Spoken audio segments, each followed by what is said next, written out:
Good evening. Hello. Welcome to the Billy Wilder Theater. This is the home of public programs for UCLA Film and Television Archive. My name is KJ Relth. I'm a film programmer with the Archive, and it's my distinct honor to welcome you to night 2 of our weekend with the visionary filmmaker Mary Lambert.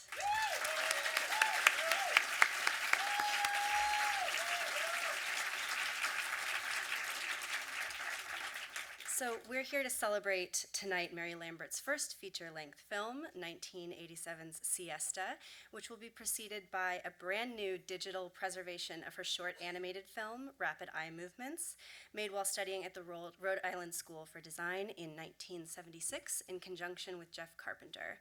After Rapid Eye Movements, we have a few other treats in store that we hoped would make this night extra special.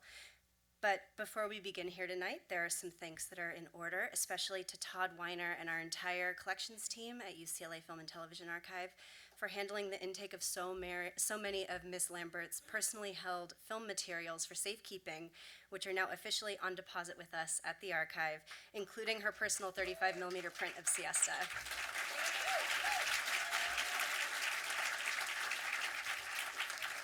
So additionally, I would like to send a very special thanks to Randy Yantek, our digital lab manager at the archive, who personally scanned, and in the case of Rapid Eye Movements, color corrected 12 unique moving image materials from Miss Lambert's deposit, including the 4 music videos you saw on screen as you were entering the theater tonight, and a few other surprises. So thank you, Randy. He couldn't be here tonight, but we're so appreciative. Those videos looked great, didn't they? So this entire weekend would not have been possible without the help of Mary's manager, J.D. Sobel, Patrick Murray with Untitled Entertainment, our communications manager, Marissa Soto. And when it comes to a show with complicated sort of technical switchovers and film handling like tonight's does, I would be remiss in not sending a shout out to our lead projectionist, Mr. Jim Smith in the booth. And of course, a huge thank you to April Wolfe, who back in January of this year contacted me about wanting to do this screening and was adamant that we bring this film and Mary to Los Angeles audiences. And so you'll hear more from April after tonight's screening as she moderates the Q&A with Mary and some very special guests. So on stage tonight, during the Q&A,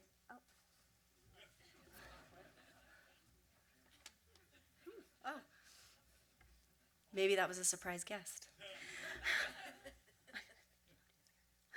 So on stage last night during the Q&A for Pet Cemetery, Mary Lambert mentioned that she has a very active dream life, and those who are seeing Siesta for the first time tonight will soon know just what it might be like to move through Mary's singular mindscape. So here to talk a bit about tonight's program, it's now my distinct pleasure to welcome to the Wilder stage, Mary Lambert.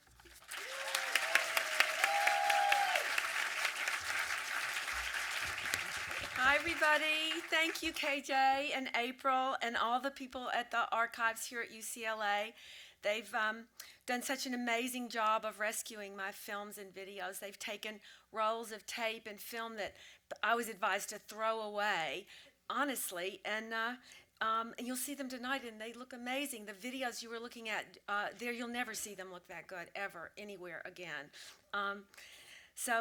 Wow, thank you. Rapid Eye Movements, I did that at RISD when I was a student there, so it was barely even on the film. I don't know. Okay, so there's so many friends and family and colleagues here tonight who are part of the films and videos that we're about to screen. And the work belongs to them also. I'd have to name everybody, almost everybody in the theater, so I'm not going to name names. But thank you all for coming, and thank you for being part of my life. And also want to thank the ones who are not here. And I'm going to especially mention Patricia Knopp, who was too ill to be here tonight. And Zalman King, who was the executive producer of Siesta, who's passed away, and Miles Davis, the composer, likewise has passed away, and Gary Kurfürst, who is the producer. Siesta would not have been made without Gary's efforts. So, spirits in the sky. Everybody enjoy the screenings, and thank you for coming.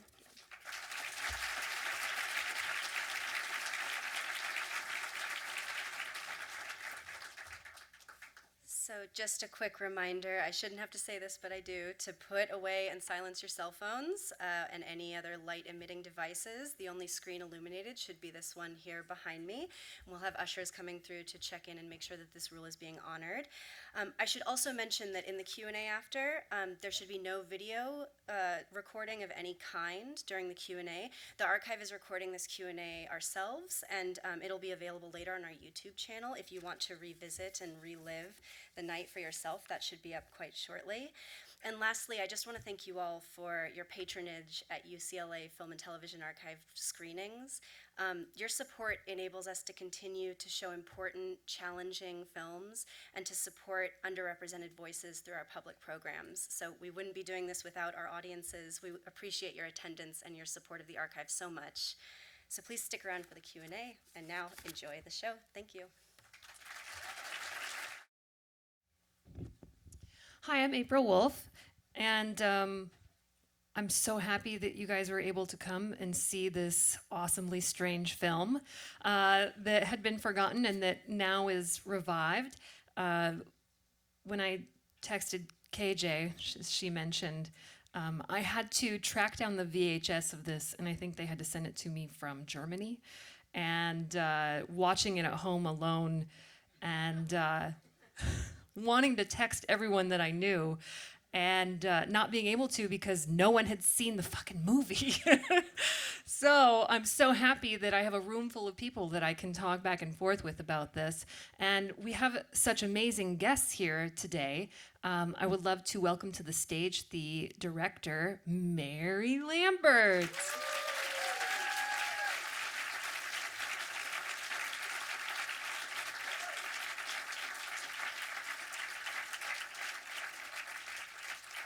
And we are so happy to be joined today by Ellen Barkin and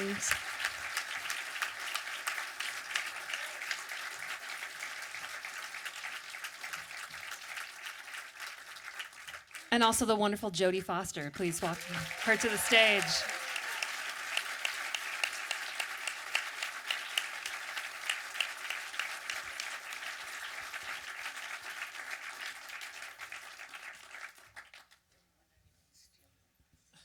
You have many seats to choose from.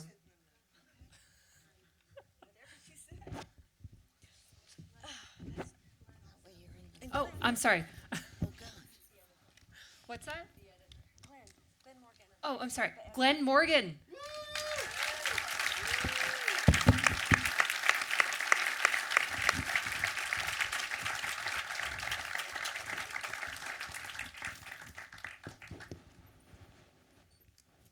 What a weird movie. Sorry about that, Glenn. We might want to start with you because I'm the person who forgot. The editing of this film is tremendous and strange, and I'm so curious how much of that was on the page, or how much was that you guys working this out in the editing room? Well, it was very much, and I remember we talked about this with somebody 30 years ago at a screening. It was very much written in a nonlinear way. I mean, the basic structure is the way it was written, although we played around a lot with the specifics of that, as I recall. And it was great to be able to move things around and, figure out where things should be cutting back and forth, and gave us a lot of latitude and for the dynamics of how it played. It was also the biggest challenge to try to figure out what the balance was when we had found the right, where we felt like sometimes we moved something and it seemed perfect, and other times it took longer to figure out that we were organizing it the right way. You've got those really great transitions, the cuts, where you have a movement that's matched from the flashback to the present time, and I mean, I'm sure that was a matter of experimentation, of seeing if. Well, you really have to plan those, actually. I mean, if you want to match cut things and have transitions, a lot of times you do find them and perfect them in the editing room, but you have to shoot them. Yeah, I was going to say that was more her than me. If you don't shoot them, they're not there. This movie has an incredible cast, and if you look at the IMDb page, it just keeps going and going and going. I was wondering how you two got involved in this film. I don't remember. I was sitting next to Ellen, and she was like, "Don't you remember the makeup person? Her name was Norma." I was like, "Nope." Do you remember there was a stuntman who died on the movie? I was like, "No." Do you? I don't remember anything. You were a baby. But we met somehow through someone. Gina Shock. That's who it was. Yeah. Okay, I remembered it was And through Rob someone. Lowe and John Hutman. And John Upman. Okay. Yeah. That's how it happened. I remember Trattoria Angelini was in there somewhere. Yeah. That was part of it, but that's all I remember. It was just important that you be there in the moment on the movie, Jodie. That was all that was important. Not to remind you how you got there. I'm not going to remind you of some of the things you did No. in Madrid, No. nor am I going to tell the audience. No. That's why we're here. But isn't it amazing, though, Ellen and I were just saying this, isn't it amazing to look at yourself so many years later and, and go like, wow, I looked great, but I'm not sure how good I was. I'm so glad I had all these years. I did hear you whisper to Jodie, "Don't judge me," before the screening started. But this is your first feature. This was my first feature film, yes. And you were obviously directing some of the music videos that we had seen. And there is, I think, a through line from some of the themes and some of the images and visuals that you have in the music videos, particularly the Madonna ones, moving into this film. And I was wondering if you could talk a little bit about that. Do you remember consciously or unconsciously, being obsessed with any of these images or these locations? Well, yeah, we talked a little bit about obsession last night, and I was obsessed. I'm always obsessed with something, so I don't think that's changed really. I studied painting at school. I didn't go to film school, which is pretty obvious from watching this movie.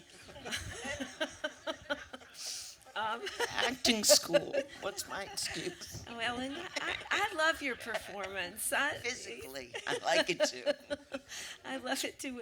Ellen and I we're gonna recut and do all the ADR over.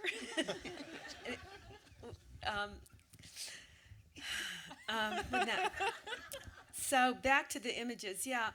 I've always seen things. I see things in terms of images. I see stories in terms of images. I don't really. Stories don't have to be linear to me.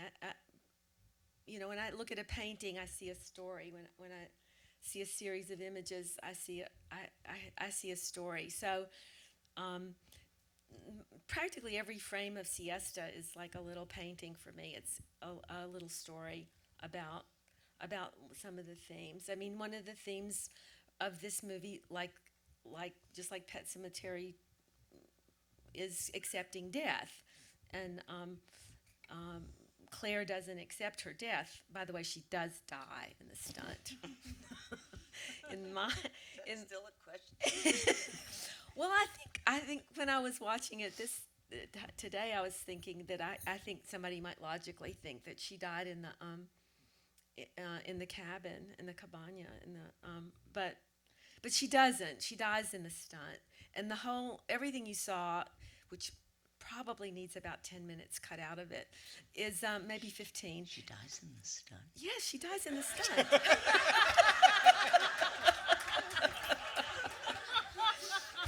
I told you that. You just forgot. Isabella doesn't kill her?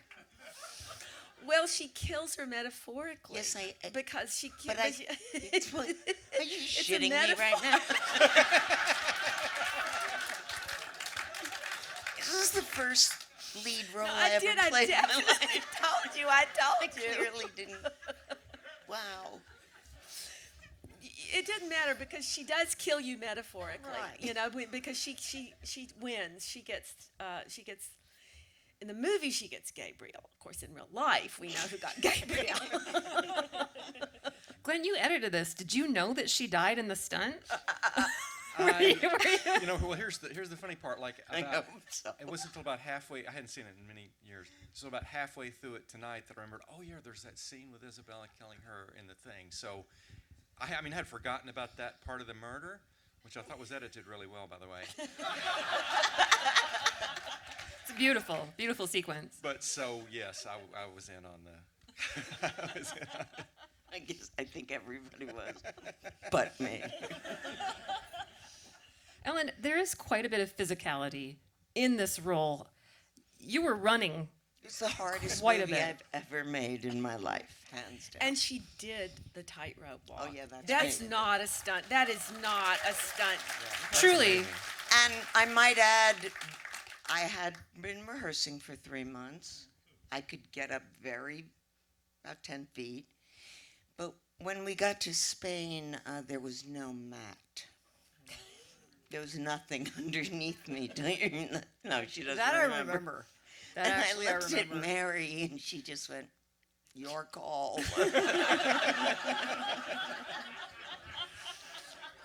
Safety standards are much lower. But yes, in it was Madrid. exhausting.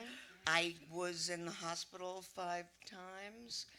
I heard people gasp when Isabella slams the door, and you see my head? Yeah. That really happened. One producer turned to another, and, we'll have to say it. They had names for us. Some of the producers. Some of them, not all of them. Mary was cunt 1, and I was cunt 2. And if they were in a rush, they'd just say 1 and 2. And when that happened, I didn't hear it. Mary heard the extra bad one turn and say, "Let's get the fuck out of here fast. 2 just got hit. Just got hurt." And that's how we were cared for.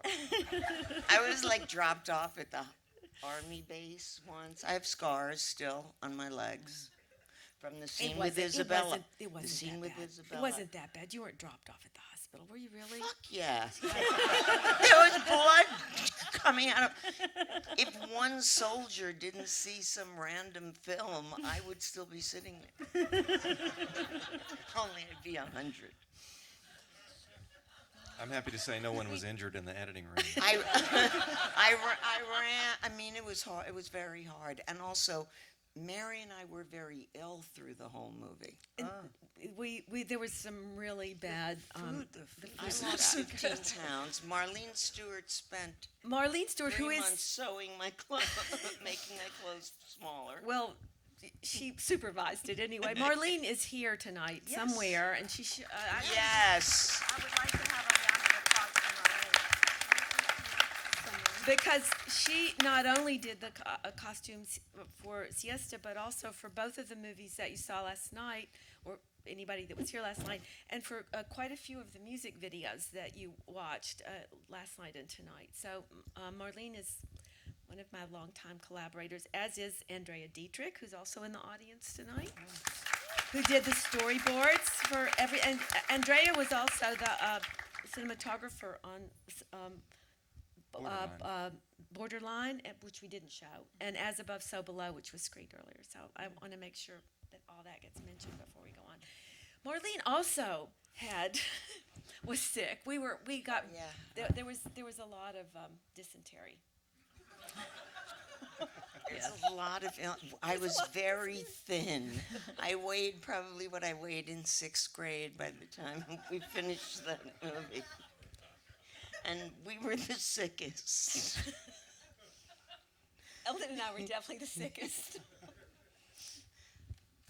You mentioned costumes. Selecting the red dress that Ellen's going to have to wear every Rest day. of her life. Does Yeah. somebody have this? Is there a microphone in the audience? Because somebody should let Marlene tell the story of the red dress. She should. Marlene, you're going to have to tell the story of the red dress. I don't see. That way. There it is. Go. Please tell the story of the red dress. Basically, I mean, the idea of the red dress, of course, is sort of goes along with the theme that it is a bullfight for me, and you know, it's sort of the symbol of creating this drama in Spain. And so we really created a palette that was sort of black, white, and red, and so this was sort of the symbol of the cape. If you want to talk about sort of the symbolism, but the idea of this dress, which I don't know if you really get, in the script it says that Ellen or Claire wakes up and she notices the blood in her dress, and she takes the dress off, she goes down to the river, washes it, and she puts the dress on backwards, or puts it on the other way around, which I guess you could sort of see. So I basically had to design a dress that you could let looked great and turn around, wear it backwards on camera, which is probably one of the more difficult, the idea of doing a dress that actually looks good both ways, right? So Yeah, give it to me. I would love it. and the other thing was that you could move in it and whatever, but probably a lot of things you didn't see. It was made out of sort of like a silk rayon, and it bled. It actually is supposed to, having blood on it, just bled the red, the color red.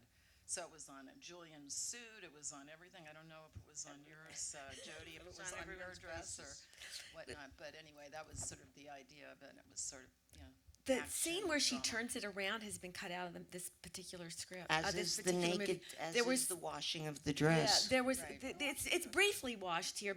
Yeah, it was. But It's she lies down. it's been some of the. Believe it or not, there was even more nudity in the movie, and some of it's been cut out of this. You know what else I noticed? Because I think it's a pubic hair thing. There was another scene where Claire's running, and you could see that the actress playing her did not have underpants on, and that's cut out. This print. It's interesting. This print, which has been in my garage for 20 years, and has been artfully restored here at UCLA, has some cuts in it. I think this is your original director's cut. The one you sent me is the original, because that's the one I saw Yeah, 30 whatever I've years ago. got that cut on a. Now I have it too. All right, any more productive things we can talk about? And then there's the end of the red dress with Miles Davis story, where I was doing ADR, Miles Davis did the score, and there was a request, would I sit in the room while he was going to score to the film, he's watching the film, would I sit in front of him, not turn around ever, and wear the red dress? We couldn't find the red dress, but I sat there in front of him while he played to the screen. He was so in love with Ellen It and was Jodie. amazing. I was like, where's that fucking red dress? Miles Davis wants me in that red dress. Get it? It was bad. It was enough that I could say I was there in my jeans, probably. But those movies, this film refers so much to films that I watched a lot growing up, European movies that were nonlinear and that were bold and took you into crazy places and made you feel uncomfortable, and it mixed sexuality with violence and with music, and you were tossed and torn, all which ways. And there's something great about that tradition that we don't have a place for anymore. Really, it's hard to find a place for that. It's hard to find a place for the I am going A, B, C, D. Yeah, this is completely unexpected from scene to scene. And you were a veteran of film. You had already been working on things so long before you had joined up with this film. Having read the script, can you remember the idea of being like, this might be a different kind of script than what else was out there at that time? Yeah, I think so. I think I was drawn to how bold it was, but mostly I was drawn to Mary. I mean, I think that was the number one reason why I wanted to do it, and I have to say, it ended up being like really a huge experience for me, mostly because I was drunk the entire time. I think we all stopped eating because the food was not good, and we kept getting sick. So I was just like, well, I'm not going to eat. I'm just going to drink, and I think that's why I don't remember most of it, actually. It was a big deal what happened on that movie. Yeah. I mean, people were hurt. Yeah. A person died. You met Gabriel. I got married and Yeah. had 2 children. Yeah. And by the way, Gabriel's part wasn't cast. I That's right. had worked for 3 months in LA, and then I trained in London. Jodie, you were coming to London. Yeah. And Mary said, okay, go downstairs, meet an actor for that part of Augustine. You're going to marry him. Yeah, you said, look, it's my future ex-husband. I think that's what you called him. I just So met my right. future ex-husband. I was on a roll back then. I also introduced Madonna to Sean Penn.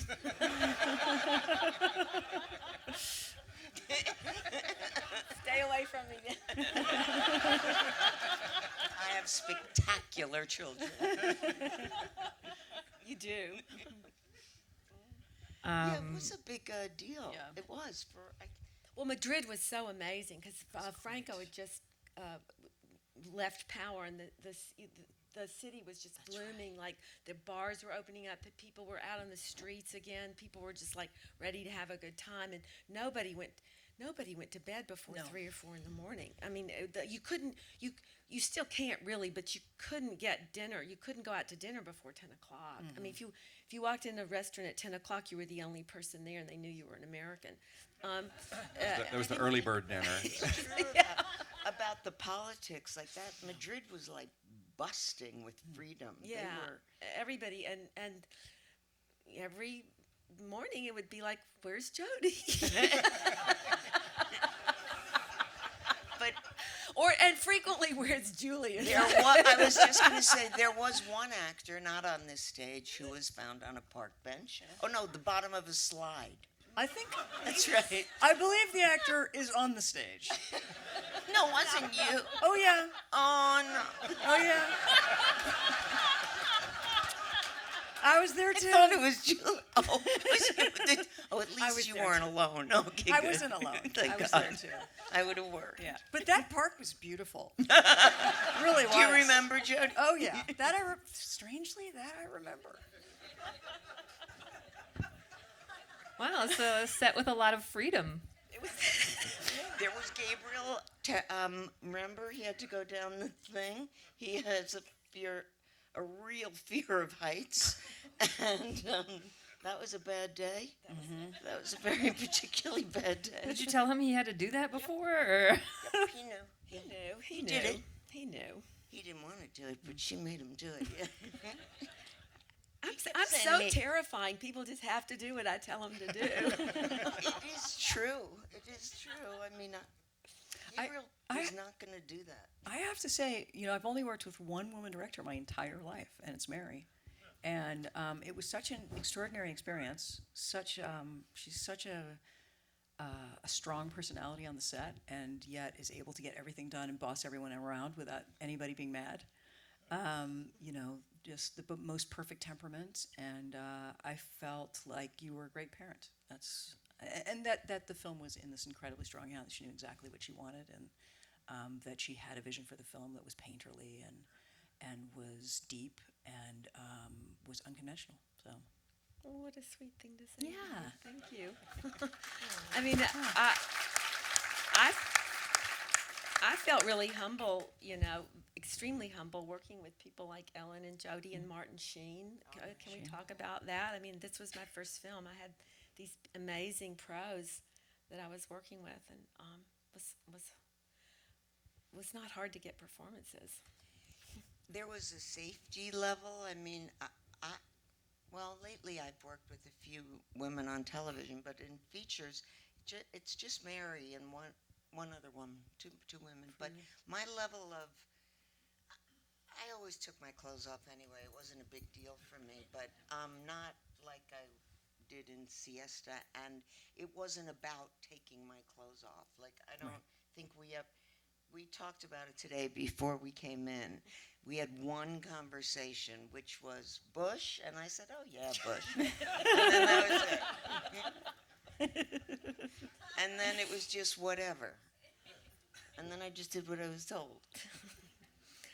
Well, there's some beautiful paintings in there. The opening just thrills me. There's things about the movie I'm watching and I'm thinking, wow, we could pull that up. We could make a choice there. But I wouldn't change a single frame of the opening. I'm still in love with that moment. Ellen was talk about brave. And talk about something that would never happen again. In order to get that shot, I had to convince the guy in the control tower to land the planes in the opposite direction. I was going to ask about that because she's lying on the ground, her dress up, and you're not moving, and there's a plane coming. Mary, lie down next to me. She said, this is very dangerous. Oh, I'm sorry. Mary said, this is very dangerous. I will lie out of frame right where you are. Do you want to do it? And I said, yeah, let's do it. And the entire camera crew went down. The cameras, the people, they were all on the ground. When that plane went over, it was really it knocked terrifying. everyone down. We were lucky we were lying down, quite frankly. It was about 2 feet. I wouldn't do that again. I think that scene, which I had forgotten until I watched it this afternoon, of the dancing. Yeah, wasn't that great? Oh my God! Jodie, I you were remember that night. dancing. You were dancing. I mean, Oh, you danced. you were dancing so good, but all I that vaguely remember flamenco, that. like you would never flamenco see was that gorgeous. now. Who would take that much time out of a movie to tell a story through dance? And it's beautifully lit, too, as you were Oh, saying. It's another God. painting Brian of the Loftus scene. did a beautiful job. That does bring to mind something else, though, of using some of the local actors or local people. There's this scene in the church where you have the really kind of hilarious older Spanish women going to the church and giving Ellen's character Claire these very dirty looks. How did you find these lovely older women? Local casting. I don't know. I mean, we had a local casting director, just like you do now. I mean, I love casting extras and day players. I mean, I think it's really important, and you know, it's really important with a movie like this to cast them locally, so that it has that feel. I mean, I still feel that way. But yeah, some of them worked out really well. Some of them need a few acting lessons, but but the ladies in the church were particularly good. Cab driver. Alexi he's Sale, a- he's a big star. He's a big comedian. He's a big star in England. He was great. He was a big star when we were doing the Yeah, movie. yeah. I remember we were all like, Gabriel was flipping out about Alexi. I mean, directing him as a very crude and terrible person, however, I'm curious if Alexi had issues with that. He was very. I mean, he was frightened about the rape scene. He was very frightened to do that. He didn't want to hurt me. He didn't want to hurt Ellen, and I And mean, I'm like saying, do it hard. I think that I love working with comedians because their timing is always so wonderful, you know. I think Alexi's timing and his physicality were just a really important part of the movie, and also I wanted the rape to be violent, and I wanted the contrast with the lovemaking, and just like Ellen dies metaphorically at the hands of Isabella, I wanted to say something about using sex as a weapon, and the way that's what, that's partly what was happening in her relationship, in Claire's relationship with her lover. But I didn't really want. I mean, I wanted the scene to be violent, but I wanted that element of crude humor in it, with the teeth and everything. I felt like that was important. That I wanted that crudeness. So, yeah. We were talking a little bit about that yesterday, though. Actually, Brad Greenquist is in the audience, I believe. And he is in Pet Sematary, the original. And his character is a kind of person who, butts into the story and adds a little bit of levity, a little bit of strangeness. And you see that both with Alexi and also with Jodie's character. And it's humor is used so well in this, so you can vacillate between those two serious things. And I was wondering if that presents a problem when you are, for instance, doing editing and you're trying to find the right tone, because the tone of this is so strange. It feels like a high wire act. Yeah, Mary really had all that in mind the whole time, I'd say. I mean, she knew exactly what she wanted and where we were going, and it was very much her vision, I think, all the way through. Well, thank you. I would say that I was directed to very specifically. Can I you would share ta- more? I would just take very little credit for anything good in that. Well, no, I mean in terms You of can blame like, me for the bad stuff. there are too, certain and things, that like, goes two ways. There's that beautiful scene where I'm in the bed, who's in Grace Jones's house. Conchita's apartment. That was Mary was so specific. I don't remember, but I know my finger had to be a certain way. My hand, you showed me a picture of something. I was matching Mary's images and drawings often. And you said this is also your first lead role It that was. you had. That kind of preciseness of body and awareness of your body, is that something that you felt like you had to maintain throughout? Did you take it through the rest of your career? I'm too old to be humble. I'm good at that. Sorry, I'm 65 years old. I'm really good at physical acting, and by the time I got to Mary, and she was so specific, and I felt I know how to do this, and it was very comfortable. Well, Ellen and I working. We just had a language, but it was, Ellen's making it seem easy, but it's really difficult to carry a movie like this, to be in almost every single scene. It's physically exhausting. Jodie's done it. I'm sure she will agree. I would never put words in your mouth, but I have a feeling you'll agree to that. And not only that, but I mean, Ellen is dead the whole movie. I mean, for an actress who commits to a part like Ellen does, and commits to the character and commits to the story, and every morning she woke up and she went to the set and she was dead, even though she was acting and running and doing all this physical stuff. We still had agreed from the beginning that everything that's taking place is in the is in the mind of is in the moments before somebody dies. It's like the incident at Owl Creek. This is the last 5 seconds of her consciousness. Everything that happens in Spain, Jodie, the meeting with Kit and Nancy, and all the photographs, Conchita, all those things are dream images. They're mythic. They're metaphors. So Ellen got really sad a couple of times. She came to me. She was like, she was crying. I'm like, what's the matter? And she's like, I was just so tired of being dead.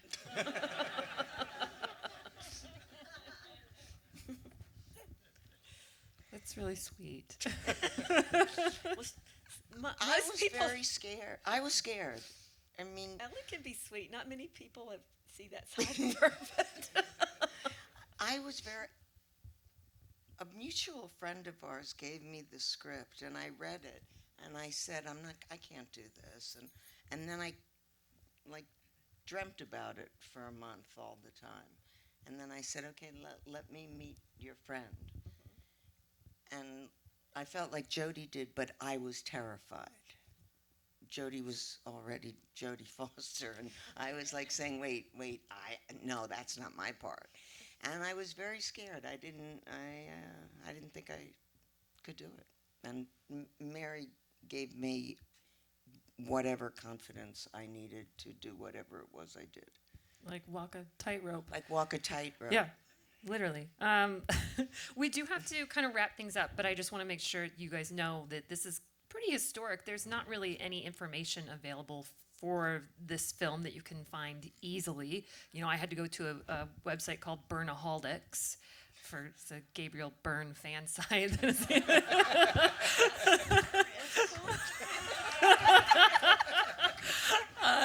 So, is there any like? Just because they don't know Jodie's Jodie. She's so not like herself in this movie. They don't know it's her. They don't get it. So, for the record, is there anything else that you wanted to share that you need people to know about this movie or your participation?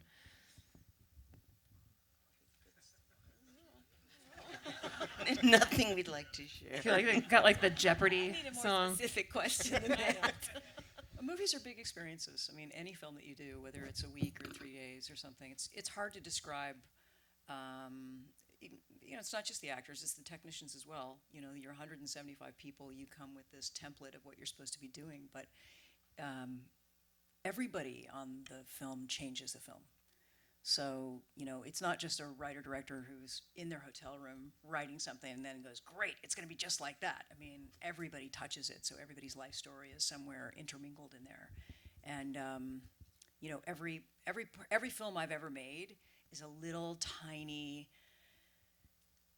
impossible to describe emotional moment of my life. And whenever I go back in my life and say, where was I on, 9/11. Oh, well, I just finished this movie. And then, it's all in reference to these particular moments. And I was in my 20s. I don't know. I was probably like 23 or something. You were just 21. Was I? Yeah, you were. I'm not even sure you're you were right. 21. Very I was young. like graduated from college, I think. Yeah, Yeah. Because Yes. you and You're John right. Hutman and then John did the production design. Yeah, for he the, was my college roommate who was a You were production so designer. already so bold. That was a brave fucking performance, Oh, Jodie. no. You were so bold. Brave is not the word that I would use. It was brave. But the But thing it's is, big. It's big. Whenever you're in your 20s and you're meeting people and you're talking about God at 3 a.m. and drinking bad coffee and throwing up all over someone and, and there it is on the screen. It's like, there's your 20s. So it's provocative. I think it's always provocative to go back and look. I mean, I was looking at that scene where Julian climbs into bed with us, and he had fallen asleep in the sun the day Yes, before, he's and he had the bright red. worst sunburn I've ever seen. Today too, when he took his shirt off, I was like, "Oh my God, remember?" Yeah, and I was wondering, gee, I wonder why there's a big, why did she light it so that only Ellen's in light? And I realized it's because Julian's beat red. Yeah, stuff like that. Well, I want to thank you all for sharing this time capsule of your lives with us. And tell your friends you saw Siesta. Would love to get it more readily available. Thank you so much for joining us. Thank you for Thank you. everything. Thank you, April.